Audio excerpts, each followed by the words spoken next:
Halo semuanya, selamat datang di channel yang tidak layak untuk dihina ini. Sebelum kita mulai, atur posisi santainya, seruput kopinya, dan mari kita berkhayal. Mereka semua terlihat berdiri dari tempat duduk mereka, dan kemudian mengucapkan kalimat itu. Bahkan mereka berlutut ke arah Lin Tian dengan sangat tulus. Melihat para petinggi itu berlutut kepada dirinya, Lin Tian merasa kalau mereka ini terlalu bersemangat hanya karena kalimatnya tadi. Bahkan Lin Tian awalnya hanya menjawab dengan santai dan jujur saja, dan itu sesuai apa yang ada di dalam pikirannya. Ayah mertua, jika kamu terus berlutut, mungkin aku tidak akan mendapatkan jatah malam ini jika Lan Jingyi sampai tahu kamu seperti ini, ucap Lin Tian sambil terlihat tidak berdaya.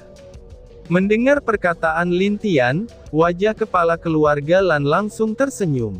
Lalu diikuti oleh tawa semua orang yang berlutut tadi, kemudian mereka terlihat berdiri dan duduk kembali ke tempat mereka. Hahaha, Kaisar, jika kepala keluarga Lan berani mengadu kepada putrinya, maka tenang saja, kami akan mengikatnya dan menggantungnya di gerbang istana kita, ucap salah satu menteri di sana dengan bahagia. Sialan, Menteri Ju, apakah kamu ingin membuatku malu? Teriak kepala keluarga Lan dengan agak marah, tapi wajahnya masih terlihat tersenyum. Tenang saja, aku akan membantumu untuk menutupi wajahmu dengan topeng setelah kami gantung. Dan tentunya tidak akan ada orang yang tahu, hahaha, tambah kepala keluarga Yan dengan tertawa dengan bebas, sambil memandang kepala keluarga Lan. Melihat semua orang tertawa, Lin Tian hanya tersenyum. Dia bukanlah orang yang gila hormat dari bawahannya, dan yang penting semua bawahannya bahagia dan juga selalu bersatu itu. Bagi Lin Tian semua orang memiliki status yang sama, baik dia adalah dewa penguasa sekalipun jika dia sudah berada di tempatnya maka statusnya sama dengan yang lain. Jika ada yang berbuat salah dan terbukti melakukan kesalahan, Lin Tian tentu saja akan tetap menghukum mereka dengan tegas tanpa pandang bulu. Baiklah, kalian bisa terus mengobrol di sini, karena aku harus menemui istri-istriku yang cantik, ucap Lin Tian berdiri dan bersiap untuk keluar dari sana. Yo, aku yakin di antara 3 permaisuri sekarang, hanya permaisuri Seng yang akan bisa kamu tangkap dengan mudah, hahaha, ucap kepala keluarga Ju sambil tertawa. Hais, kalian tidak tahu saja, kalau kedua wanita itu selalu saja bisa kabur dariku, dan mereka selalu menggunakan Chu Er sebagai kambing hitamnya. Tapi kali ini, mereka berdua tidak akan bisa lari lagi, ucap Lin Tian dengan tegas. Selama ini baik Lan Jingyi maupun Mu Xuanyin, mereka berdua beberapa kali telah berhasil lari dan meninggalkan Seng Chu Er sendirian. Di antara 4 wanitanya, kemungkinan wanita paling lembut dan memiliki sifat lemah adalah Seng Chu Er. Tapi itu hanya kepada Lin Tian, dan juga keluarganya. Jika itu orang lain, Lin Tian tahu kalau Seng Chu Er akan menjadi wanita yang dingin, dan akan menebas mereka yang mengganggunya dengan pedangnya sendiri. Setelah itu, Lin Tian pergi meninggalkan aula dengan tersenyum, dan bersiap untuk menangkap 2 wanitanya yang nakal tersebut. Sedangkan di dalam ruang kerjanya, itu terlihat 2 wanita tersebut yang sedang membaca beberapa laporan keuangan istana. Kenapa tiba-tiba tubuhku terasa dingin? Ucap Lan Jingyi. Kok sama ya, aku juga merasa tubuhku ini merasakan hal yang sama denganmu, ucap Mu Xuanyin yang juga terlihat merasakan hal yang sama. Keduanya kemudian saling memandang, dan tiba-tiba saja mereka berdua seperti sedang menyadari sesuatu. Mereka buru-buru membereskan semua barang mereka yang ada di sana, dan menghilang dari istana tersebut tanpa ada yang mengetahui kemana mereka pergi. Saat Lin Tian datang ke tempat kerja kedua wanita ini, Lin Tian tidak dapat menemukan mereka. Lalu dia mencari ke berbagai tempat di istana, di mana keduanya sering bertemu. Akan tetapi, hasilnya tetap tidak menemukan mereka. Apakah kalian melihat permaisuri Seng? Tanya Lin Tian kepada seorang pelayan di istana tersebut. Dia sepertinya sedang berlatih di puncak belakang istana kaisar, jawab pelayan itu dengan hormat. Lalu, apakah kamu melihat permaisurimu dan Lan? Tanya Lin Tian lagi dengan nada agak kesal. Pelayan itu menggelengkan kepalanya, kalau dia memang tidak tahu di mana kedua permaisuri itu pergi. Biasanya setahu dia, permaisuri Mu dan Lan selalu bersama dalam mengurus urusan istana, bahkan kadang-kadang mereka juga akan berlatih bersama setiap harinya.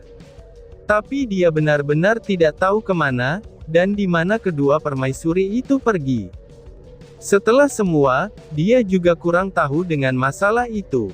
Lin Tian menghela nafas, lalu dia pergi mencari Seng Chuer, dan ingin melihat apa yang dilakukan istri kecilnya itu di puncak belakang istana. Saat dia sudah berada di sana, dia tidak buru-buru turun, dan hanya memandang Seng Chuer dengan tenang di langit sambil menyembunyikan nafas dan auranya agar tidak ketahuan. Apa yang harus aku lakukan? Aku benar-benar yang terlemah sekarang dari kedua saudari lainnya. Kakakmu sudah meningkat pesat sejak dia datang ke alam langit. Bahkan sekarang dia telah berhasil menyusulku, tapi aku sendiri, gumam Seng Chuer yang sedang duduk di puncak itu sambil mengangkat lututnya, dan terlihat sedih saat memikirkan kekuatannya yang paling lemah dalam rumah tangganya. Semenjak dia kehilangan mata takdir, kekuatannya benar-benar menurun dari sebelumnya. Walaupun sekarang dia sudah bisa melihat lagi, tapi tetap saja dalam hal bertarung, dia masih jauh dari Mu Xuanyin dan Lan Jingyi. Karena itulah dia selalu pergi ke belakang puncak sambil berlatih sendirian, dan kadang-kadang dia akan meminta nasihat kepada Mu Jing'er, Lin Xin, Ming Bi'er, atau Bai Yu jika punya masalah dalam hal kultivasi. Tetapi tetap saja setelah berlatih sendirian, dia masih tetap merasa tidak sebanding dengan dua saudarinya yang lain.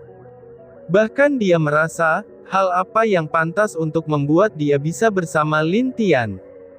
Dia telah melihat Lin Tian yang juga meningkat selama beberapa waktu ini, dan hal itu jugalah yang membuat dia benar-benar sedikit tertekan. Lin Tian yang melihat kesedihan Seng Chuer itu hanya dapat menghela nafas, dan dia tahu kalau istri kecilnya ini memang terlemah jika dibandingkan dengan kedua istrinya yang lain. Bahkan jika Ling Xuer berada di sini, maka Seng Chuer masih tetap yang terlemah. Tapi Lin Tian tidak pernah menuntut kalau istrinya harus kuat juga. Karena itulah, saat dia memandang Seng Chuer yang sedang sedih seperti itu, Lin Tian merasa bersalah kepadanya. Dia juga tahu kalau istri-istrinya ini ingin membantunya, contohnya seperti Mu Xuanyin dan Lan Jingyi, yang bisa membantunya mengurusi urusan istana pada saat ini. Andai saja aku bisa menggunakan mata takdir lagi, mungkin aku bisa membantu suami sedikit, ucap Seng Chuer, dan tanpa sadar air matanya pun jatuh ke wajahnya yang cantik. Apa yang membuat istri kecilku sedih begini? Ucap Lin Tian dengan nada agak bersalah. Lin Tian yang tadi melihat semuanya dari jauh, dia tidak bisa terus melihat kesedihan Seng Chuer. Maka dari itu dia muncul, untuk mencoba menghibur Seng Chuer. Wah, suami, ucap Seng Chuer yang agak gugup, dan mencoba mundur saat melihat Lin Tian mendekatinya. Sekarang tubuhnya kotor penuh debu karena latihan, jadi dia menghindari Lin Tian agar tidak mengotori pakaian Lin Tian. Tapi sudah jelas Lin Tian tidak peduli dengan hal sekecil itu, karena dia terus mendekati Seng Chuer.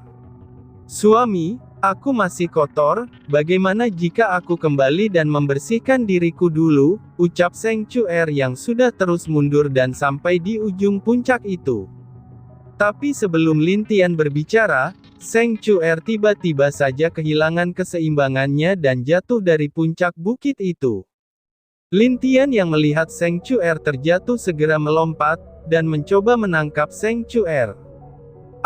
Seng Chuer yang tadi bingung dan terus menghindar, saat ini dia sudah tidak dapat berpikir dengan jernih, dan lupa mengaktifkan energinya untuk terbang. Lin Tian yang berhasil menangkap istri mudanya itu, kemudian dengan sengaja Lin Tian dan Zheng Chuer jatuh ke dalam danau di bawah puncak itu. Jebur, uhuk-uhuk. Zheng Chuer terbatuk karena ada air yang masuk ke dalam mulutnya, dan kemudian Lin Tian mengambang di danau itu bersama Zheng Chuer. Dia memandangi wanita yang dia peluk itu dengan penuh kelembutan, lalu dia dengan sengaja menjentikan hidung manis Zheng Chuer dengan lembut. Aduh! Zheng Chuer menutup hidungnya yang dijentik oleh Lin Tian tersebut, dan Lin Tian yang melihat wajah malu Zheng Chuer hanya tersenyum manis. Apa yang kamu pikirkan? Sampai-sampai bisa lupa untuk mengaktifkan energimu sendiri, ucap Lin Tian. Maaf, balat Zheng Chuer. Zheng Chuer tentu saja merasa bersalah, dan dia tentu saja tidak bermaksud melakukan hal seperti itu. Tapi tadi dia bingung sesaat, itu karena kemunculan mendadak Lin Tian. Zheng Chuer yang masih dalam pelukan Lin Tian tidak berani melihat wajah Lin Tian, dan dia hanya menundukkan kepalanya. Karena dia tahu, kalau dia memang salah tadi. Hufha, apa yang kamu pikirkan? Ceritakan padaku, ucap Lin Tian dengan lembut. Zheng Chuer masih saja diam dan tidak berbicara. Dia menundukkan kepalanya, dan tidak berani melihat Lin Tian secara langsung. Istri mudaku, aku ini kan suamimu. Jika kamu ada masalah, maka ceritakan saja padaku, ucap Lin Tian dengan nada agak keras kepada Zheng Chuer. Mata Zheng Chuer terlihat merah, dan dia benar-benar tidak tahu bagaimana cara untuk mengatakannya. Tapi pada akhirnya dia mengatakan semua hal yang membuat dia sedih, dan merasa bersalah kepada Lin Tian.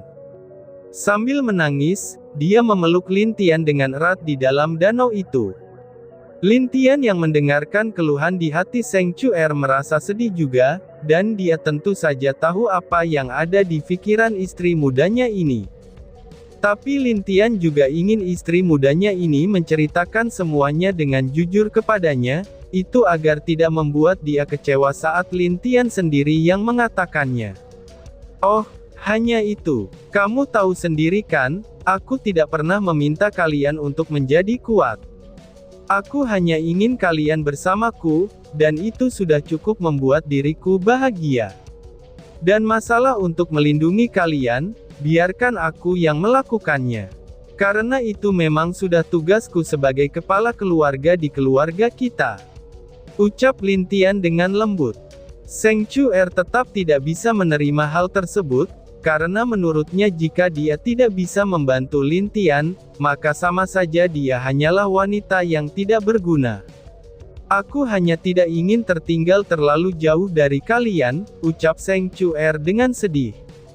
Lin Tian menghela nafas, dan dia sekarang benar-benar mengerti. Karena setiap istrinya ini memiliki kebanggaan tersendiri, dan mereka juga memiliki sifat yang berbeda serta unik menurut Lin Tian. Baiklah, besok kita coba untuk membantumu mendapatkan kekuatan roh lagi. Dalam sebulan ini, aku akan melatihmu sendiri, ucap Lin Tian setelah berpikir beberapa sesaat. Awalnya dia akan berangkat setelah 3 hari, tapi karena melihat kesedihan di mata istri mudanya, Lin Tian membuat keputusan untuk pergi dalam 1 bulan setelah mengajari istri mudanya ini. Benarkah? Tanya Zheng Chuer dengan mata yang bersinar. Jika Lin Tian mengajarinya, mungkin dia bisa memiliki kemajuan, dan ada kemungkinan dia bisa mendapatkan roh itu lagi. Apakah suamimu ini terlihat sedang berbohong? Tanya Lin Tian dengan senyum. Tapi kata kakak Suanyin, suami kadang-kadang suka berbohong, balas Zheng Chuer dengan polos kepada Lin Tian. Tentu saja Lin Tian yang mendengar jawaban Zheng Chuer menepak keningnya. Lin Tian lalu berpikir, kalau mungkin Mu Suanyin telah mengatakan sesuatu yang tidak enak kepada Zheng Chuer. Karena itulah Lin Tian memutuskan setelah dia menemukan 2 wanita itu, maka saat itulah dia akan menghukum mereka dengan agak keras. Tentu saja apa yang difikirkan Lin Tian saat ini, Zheng Chuer tidak tahu. Suami, kenapa harus besok kita memulai latihannya? Kenapa tidak sekarang saja? Tanya Seng Chuer dengan wajah masih polos.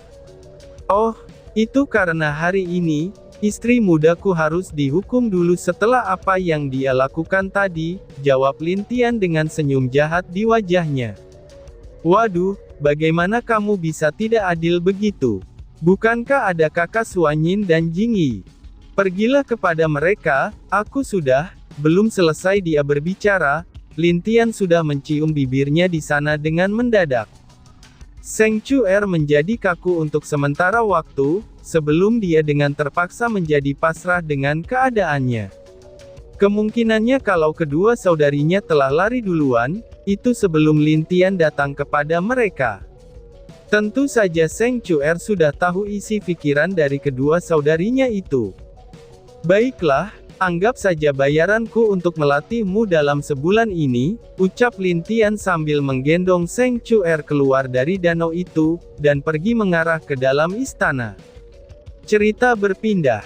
Di dalam sebuah ruang rahasia restoran bayangan, itu terlihat 3 wanita yang sedang duduk dengan memasang wajah serius di sana. Tentu saja 3 wanita itu adalah Feng Yin, Lan Jingyi, dan Mu Suanyin. Saudari Feng, apakah berita ini benar? Tanya Lan Jingyi dengan serius. Itu benar, menurut informasi yang didapatkan, kalau pria bertopeng itu sudah mengambil mayat tuan muda kedua alam angin, jawab Feng Yin yang juga terlihat serius di sana, dan dia bahkan saat mendapat kabar ini juga sangat terkejut. Karena butuh keberanian yang luar biasa untuk melawan alam angin sendirian, dan bahkan orang yang mengambil mayat tuan muda kedua itu pun berhasil kabur tanpa luka yang parah di tubuhnya. Akan tetapi, hal yang terjadi justru malah sebaliknya. Dewa angin malah terkena racun yang berbahaya, dan sekarang nyawanya pun telah terancam begitu seriusnya. Hufha, ternyata musuh suami kita lebih dari apa yang kita bayangkan, ucap Lan Jingyi sambil menghela nafas berat. Dan tiba-tiba saja bersambung. Sekian dan terima kasih banyak. Bye-bye.